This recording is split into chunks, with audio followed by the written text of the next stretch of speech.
কিন্তু তাদের দেখা উচিত, আমি ওই যে বলছিলাম নদীর কুল ভাঙে অকুল করে, এই তো নদীর খেলা, সকাল বেলার ফকির তুমি ধনী সন্ধ্যাবেলা।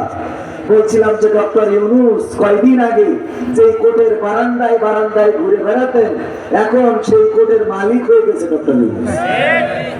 এটাই আল্লাহ রাব্বুল আলামিন এভাবেই মানুষকে দেখিয়ে দেন, ঠিক না বেটি? যেই কোর্টের আসামি ছিলেন, এখন সেই কোর্টের বিচারকেরও বিচারক তিনি। কারণ বিচারক যদি উল্টো পাল্টা করে তাহলে উনি সাসপেন্ড করতে পারেন, পারে না? এই জন্য হতাশ হওয়ার কিছু নাই। যারা মনে করে মনে হয় সব শেষ হয়ে গেল, আমার আল্লাহ বলেন এখনো কিছুই হয় না। যারা মনে করে সব শেষ হয়ে গেল, আল্লাহ বলেন কিছুই হয় নাই। আল্লাহ ফকিরকে ধরে নিয়ে রাজা বানিয়ে দিতে পারে, আর রাজাকে ধরে নিয়ে ফকির বানিয়ে দিতে পারে। আজকে যারা সামনে মনে করছেন আমরা সারা জীবন শ্রোতা থাকবো, মোটেও না। আল্লাহ আপনাদেরকেও একদিন এই বক্তার আসনে এনে দিতে পারেন, আর আমাদেরকে শ্রোতা বানিয়ে দিতে পারেন। এই ক্ষমতা আল্লাহর আছে না নাই? এখানে অনেক আলেম আছেন, যে আলেমের পায়ের জুতা সোজা করে দেওয়ার যোগ্যতা এখন আমার হয় নাই। অনেক আলেম আছেন যাদের পায়ের দুইখানা জুতা যদি এগিয়ে দিতে পারতাম, নিজেকে ধন্য মনে করতাম। আল্লাহ রাব্বুল আলামিন আমাকে এখানে বসিয়েছেন, মাঝে মাঝে নিজের কাছে অপরাধ বোধ মনে হয় যে অসংখ্য আলেমকে নিচে রেখে বেয়াদবের মতো কথা বলি, আল্লাহ যেন আমাকে ক্ষমা করে। কিন্তু দোষটা শুধু কি আমার না, আপনাদেরও আছে? আপনাদের আছে কিনা? আপনাদের আছে এই কারণে যে ভাইরাল পারসন না হইলে আবার মাহফিলে লোক হয় না, ঠিক না ঠিক? ভাইরাল পারসন হওয়া লাগে। বক্তার কত টাইটেল আছে, এটার থেকে বড় কথা নামের শেষে লেখা আছে 36 ইঞ্চি বক্তা। কথা কয় আগে মুফতি মুহাদ্দিস মাওলানা, ওগুলোর থেকে আবার ইঞ্চিটা কি লিখতে হয়? 36 ইঞ্চি বক্তা। অনেক কিছু লেখার পরে আবার লিখতে হয় যে মেয়ে থেকে ছেলে হয়েছেন, আগে ছিল বিলকিস, এখন হয়েছে আবু বকর। আছে না নাই? তার মানে হলো আপনি মাওলানা দেখে আসেন না, মুফতি দেখে আসেন না, মুহাদ্দিস দেখে আসেন না, আপনি ওই 36 ইঞ্চি মেয়ে থেকে ছেলে হয়েছে, ছেলে থেকে মেয়ে হয়েছে, এইগুলো দেখে মাহফিলে আসেন। কথা ঠিক বলছি না? ঠিক বলছি? এই জন্য আমরা যখন পরিবর্তিত হয়ে যাব, তখন ইনশাআল্লাহ আমার মতো অধমকে আর এই স্টেজে বসানো হবে না, ইনশাআল্লাহ। কথা কয় না? এইটা ঠিক কর না কেন? এটা কি ঠিক কর না? বলেন ঠিক? আরো জোরে। আপনাদের কি এনার্জি কমে যাচ্ছে? এনার্জি কোরআনের মাহফিলে আসলে এনার্জি বাড়ে না কমে? এনার্জি বাড়ে। মৃত হাদি জীবিত হাদির থেকে মৃত হাদি শক্তিশালী কোন না বেশি? শক্তিশালী এতটাই হয়েছেন যে সেই জানাজা প্রমাণ করে দিয়েছে যে আমাদেরকে গুলি করতে পারো, আমাদেরকে শহীদ করতে পারো, কিন্তু ইনসাফ ভিত্তিক আন্দোলন, ন্যায় নিষ্ঠার আন্দোলন বাংলার জমিন থেকে বন্ধ করা যাবে না।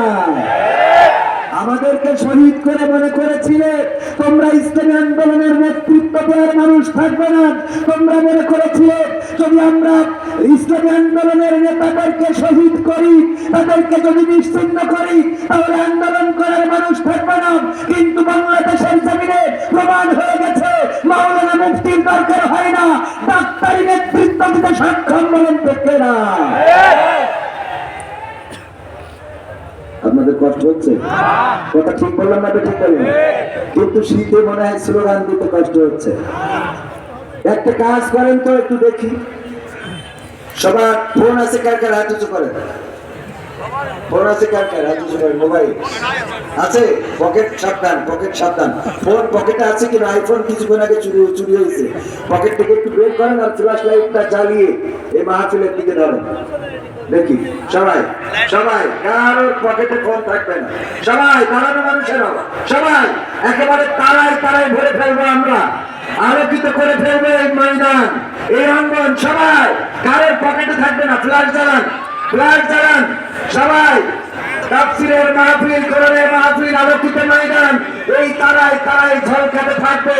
এমন ঝলকাতে থাকবে গোটা বাংলাদেশে কোরআনের হবে আলো ছড়াবে।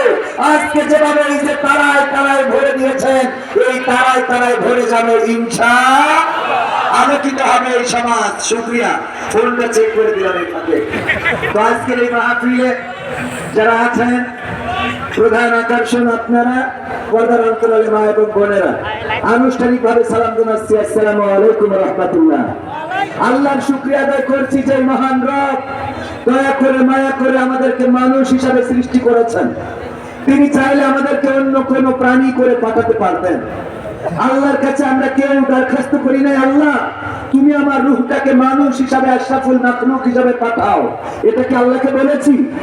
আল্লাহ নিজেই চয়েস করেছেন যে আমাকে আপনাকে মানুষ আশরাফুল মাখলুক করবেন, এই জন্য আশরাফুল মাখলুক হিসাবে সৃষ্টি করেছেন। সবাই পড়ছি আলহামদুলিল্লাহ। শুধু মানুষ বানাই শেষ করেন নাই, এই জমিনে সর্বশ্রেষ্ঠ জাতির নাম কোন জাতি? মুসলিম জাতি। কোন জাতি? সবাই বলেন কোন জাতি? আমরা বিনা দরখাস্ত বিনা চাওয়ায় মুসলমানের ঘরে সন্তান হতে পেরেছি। আমরা তো মানুষ হলাম না।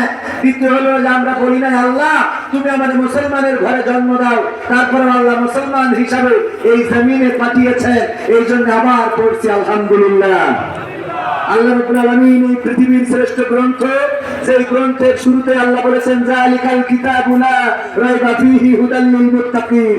এটা এমন একটা কিতাব যেই কিতাবের মধ্যে সন্দেহ নাই, সন্দেহ করার কোনো অবকাশ নাই, সন্দেহ করবা এমন কোনো সুযোগ